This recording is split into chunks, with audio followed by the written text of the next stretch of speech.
Have you ever felt just swamped by information? You read something brilliant, maybe, and then like an hour later, it's just gone. Oh, absolutely. Or that great idea you have in the shower vanishes. Exactly. Well, today we're doing a deep dive into the art of smart notes Mhm. and this thing called the Zettelkasten method. It's German for slipbox, apparently. Right. And our mission isn't just to talk about it, but really show you how you can actually use it, like a practical way to change how you remember things, connect ideas, and, well, build on what you learn. Yeah. And the key thing is, it's not just about storing notes. Think of it more like a secret map for making your brain work better, connecting those The dots. map? That would Your say. notes become these little building blocks, right? And they Yeah. connect to form, towers of knowledge and creativity. It stops those brilliant ideas from just disappearing. They become part of something bigger. Okay, so if that's the goal, building these knowledge towers, where do most of us mess up with our notes now? Well, the book points out that just, copying stuff down from a lecture, a book, whatever, it doesn't really lead to deep understanding. Right, it's like having a big pile of Legos, but never actually clicking them together to build anything. They just sit there. Exactly that. It's passive.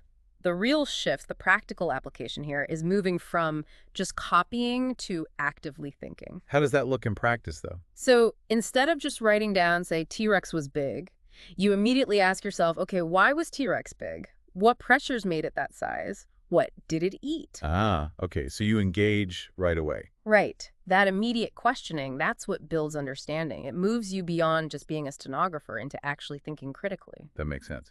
So once we're doing that active thinking, what are we actually creating? The book talks about different kinds of smart notes, right? It does. There are basically three types you need to think about. First, fleeting notes. These are your quick ideas, sparks, things you jot down quickly. Like on a napkin or a quick phone note? Exactly. Then you have literature notes. Crucially, these are not copied text. They're your understanding of something you read, but put into your own words, what you thought was important. Okay, own words, Key difference. huge difference. And finally, the permanent notes. These are the backbone. They're your developed ideas, your insights, and importantly, the connections between ideas. So practically, how do you manage these? Sounds like it could get messy. You need different homes for them. Don't just chuck everything into one notebook. Maybe, a little pad for fleeting thoughts, a specific section or app for your literature notes. And the permanent ones. They go into your main idea box, your Zettelkasten. This is where the connections happen.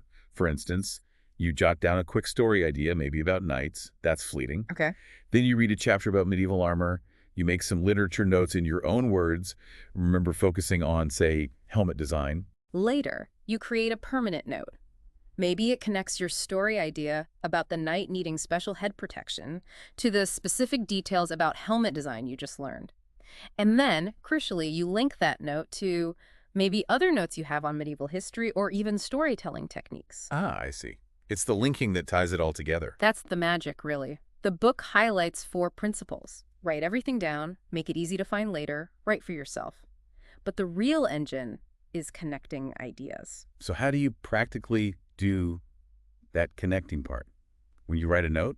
It's actually pretty simple. When you write a new permanent note, you just pause for a second and think, what does this remind me of? What else do I know that relates to this? Okay. And then you explicitly create that link. Maybe you just wrote a note about photosynthesis in plants. You'd think, I have a note about the importance of sunlight.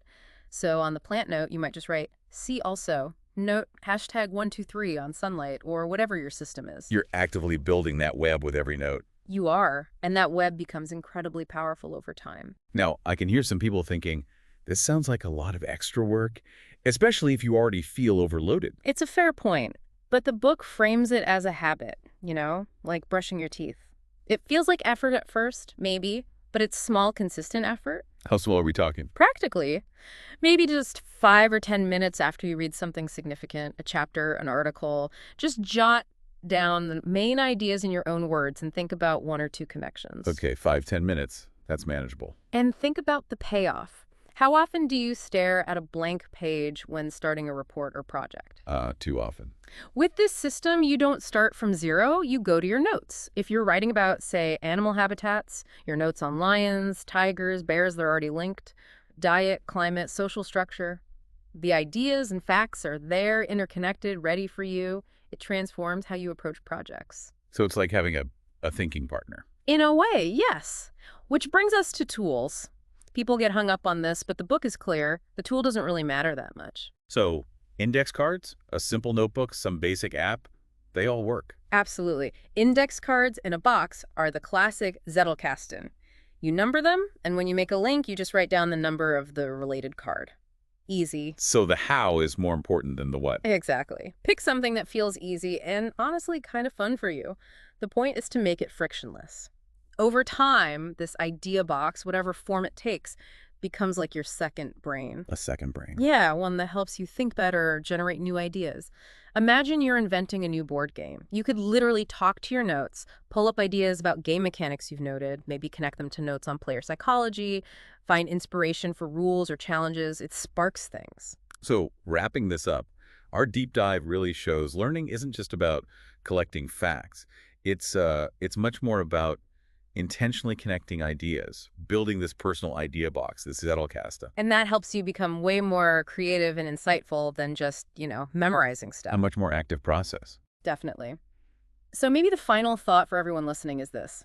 Think about how many times you've had a truly great idea, a real insight, only to have it fade away later. Happens all the time. What if you had a system? One designed not just to catch those sparks, but to actually help them grow, connect, and maybe turn into something genuinely amazing, just by making a few simple, intentional connections.